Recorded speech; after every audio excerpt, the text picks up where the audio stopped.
What is going on, everyone? It's Justin here, and today I'm going to be talking about the things you need to know about the iPhone 12 and 12 Pro. The categories I'm going to cover include the MagSafe, the camera, display differences, some of the configurations and the prices, and just some of the features and differences that Apple may not have talked about these two smartphones that have just come out for 2020. There's of course the iPhone 12 mini and the iPhone 12 Pro Max that is coming out next month that I'm pretty excited for, but after using these phones for a few days, I've definitely noticed some things, and I'm also going to be doing like a full review, so make sure you guys subscribe to the channel, drop a like on this video, and drop a comment down below as to what your favorite feature is, and follow me over on Instagram. So I think the first thing I want to talk about is the display, and on paper they're both OLED screens with a 2:1 contrast ratio, the P3 color gamut, and HDR support. But one thing that they didn't really talk about, and it was more of an observation afterwards, is that the display is actually a little bit different in terms of brightness.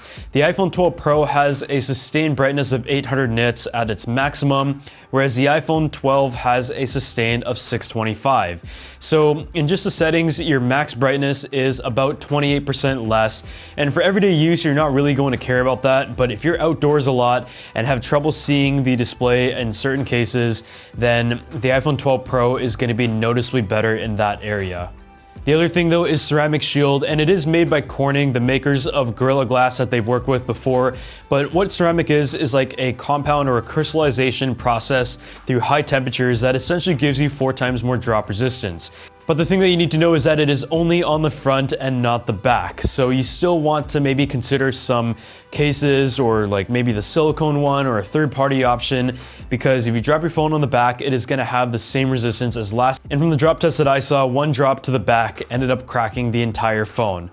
So one of the more notable features of the iPhone 12 and 12 Pro is the MagSafe support. And this is a $39 accessory from Apple that doesn't include the power brick. So if you want to get the power brick at 20 watts as well as this piece, you're looking at about $60. But this essentially has a magnetic circle that is around the Apple logo, and it pulls it to attach just like a MagSafe would on the old MacBooks.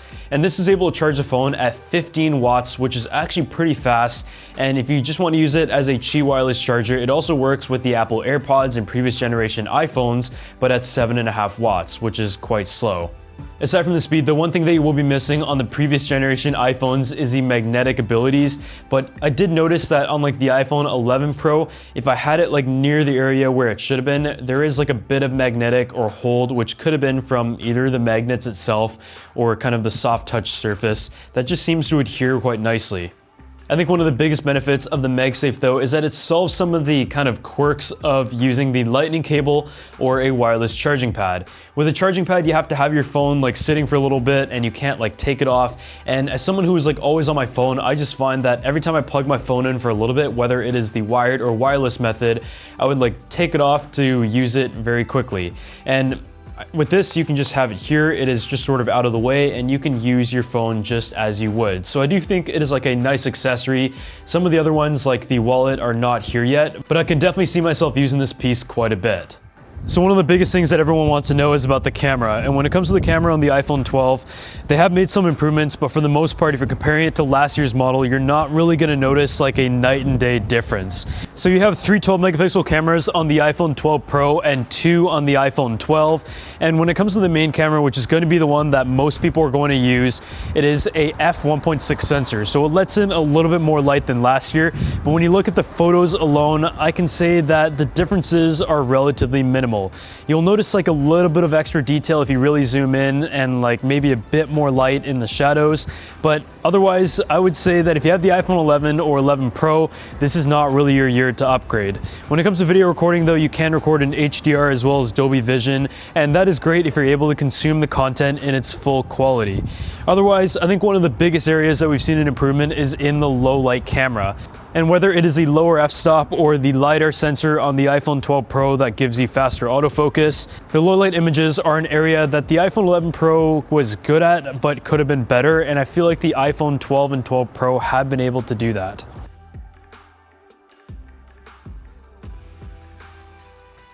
So as I sort of mentioned, it is really hard to find some of the differences of the iPhone 11 Pro and the iPhone 12 Pro, and even harder for the general consumer or untrained eye that isn't analyzing photos on a computer or zoomed in to notice some of these differences in broad daylight. The aperture is an f1.6 versus f1.8, so the only area in the main camera where I may have noticed a bit of difference is a bit more sharpness on the edges and a bit more detail. So if you look at this fence image here, we're really zooming in all the way here, and you might notice that the iPhone 12 Pro is just a bit more detailed. Moving into the wide angle though, from afar, the photo actually looks really good on both phones. Obviously the dynamic range is not as good on the ultra-wide cams, but the only area where I saw a difference is, once again, when I zoomed into the image, it was just overall a little bit sharper, and especially around the corners of the church, you'll notice that there isn't like a bit of a green hue or like chromatic aberration effects. It is a bit cleaner on the iPhone 12 Pro. You can also see that the bricks and the window edges are more prominent as well, and the colors are just a bit different. I'd say more green.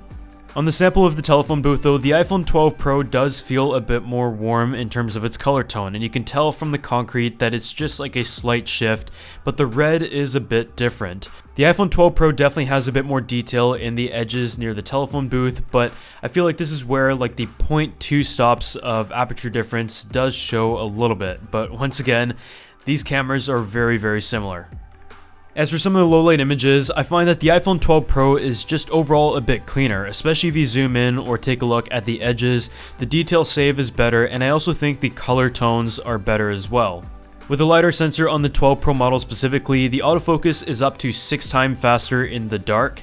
And this low light image on the iPhone 12 Pro was taken at a 6-second exposure, and it overall did a really good job in keeping it stabilized. As for video, this is an area that was essentially indistinguishable. We put them side by side and we zoomed in a bit, and the iPhone 11 Pro and 12 Pro both do a great job in terms of video. The iPhone 11 Pro has always been really good at that, and the iPhone lineup in general has always been far ahead of its Android competition, with the exception of maybe Samsung. An area that I did notice an improvement in though is in low light video, because the f1.6 to f1.8 definitely does add a little bit more light into the sensor. But if I had to sum up the experience of the camera on the iPhone 12 and 12 Pro, I think it is a year for someone who owns like an iPhone XR or an iPhone 10 to upgrade.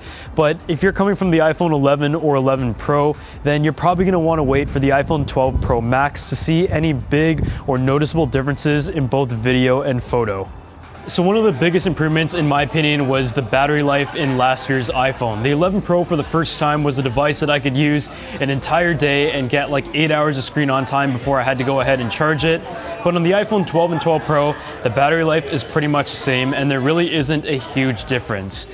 If you're going to be using 4G LTE, the 12 Pro is going to get pretty much the same battery life as the 11 Pro, and the 12 is about the same as the 11. But if you're using 5G and 4G switching, in the event that 5G is being used, the majority of the time, you're going to find about a 20% decrease in terms of battery life, which is about 2 hours on a given day. And that is quite a significant difference, and explains why Apple didn't integrate 120 Hz in addition to the 5G capabilities. So, from my experience of using the iPhone 12 Pro for the most part, I can tell you that the battery life compared to last year's model is pretty much the same.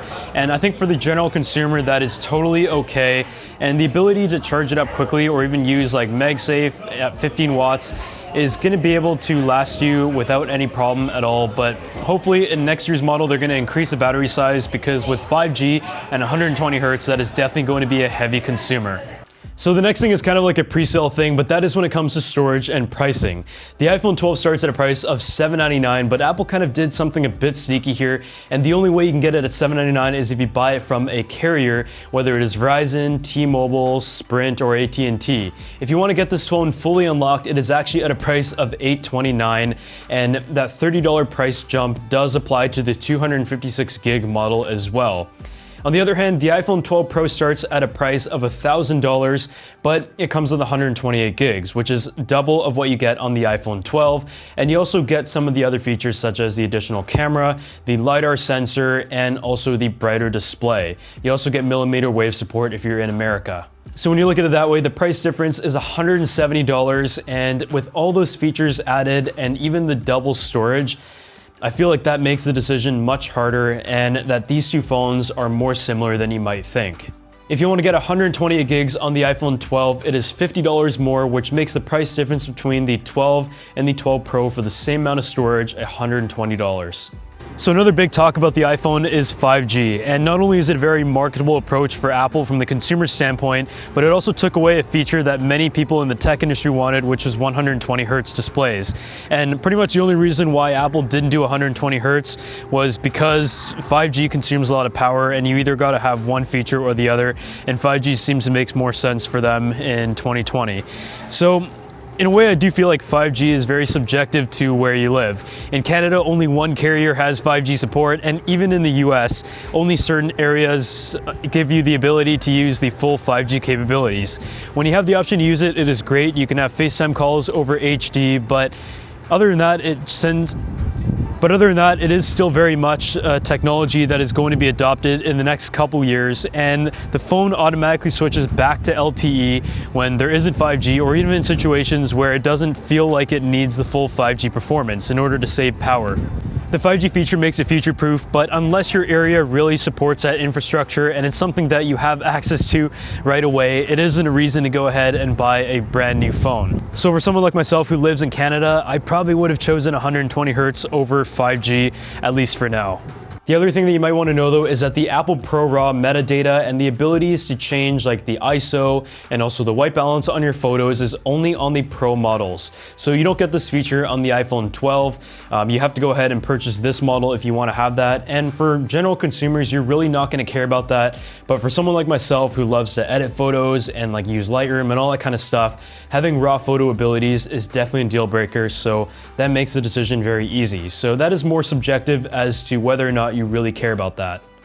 The other thing that you may not have known is that the iPhone 12 and 12 Pro have the exact same footprint. So if you want to get a case, then both models are the same. So you could put the case on the 12 Pro, and you can also take it off and put it on the iPhone 12. The only difference is the weight, and that the iPhone 12 Pro is over 20 grams heavier. In some of the early teardowns, they actually found that a lot of the pieces on the iPhone 12 and 12 Pro are completely identical, but Apple put like spacer or blocks, kind of like they would in car buttons, to kind of fill up the spaces where the elements would have been. The battery is identical as well. But otherwise, thank you guys so much for watching this video on the things that you should know about the iPhone 12 and 12 Pro. And I have many more iPhone videos coming up as well as the models next month. So if you guys want to see that, make sure you subscribe to the channel, drop a like on this video, and I'll see you all in the next one.